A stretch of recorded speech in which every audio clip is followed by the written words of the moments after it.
Informasi lainnya, Saudara, Komisi Pemberantasan Korupsi menegaskan penyidik tengah menjalani proses pendalaman terkait dengan peran mantan Ketua Umum P3 Jan Faridz dalam kasus Hasto Kristianto dan Harun Masiku.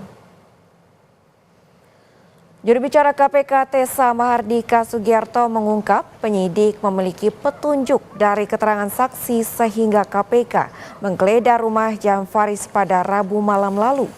Namun terkait dengan peran dari Jan Faridz dalam kasus Hasto Kristianto dan Harun Masiku masih dalam proses pendalaman oleh KPK.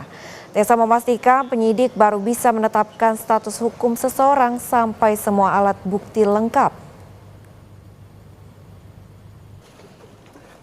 Atas nama inisial DF,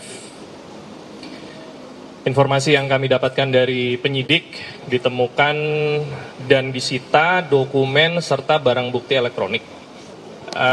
Tentunya apa yang ditanyakan masih didalami oleh penyidik. Penyidik memiliki informasi, petunjuk maupun berdasarkan keterangan saksi sehingga kegiatan penggeledahan tersebut dilaksanakan oleh penyidik tadi malam. Jadi masih didalami bagaimana peran beliau dan kita tunggu saja sama-sama update-nya.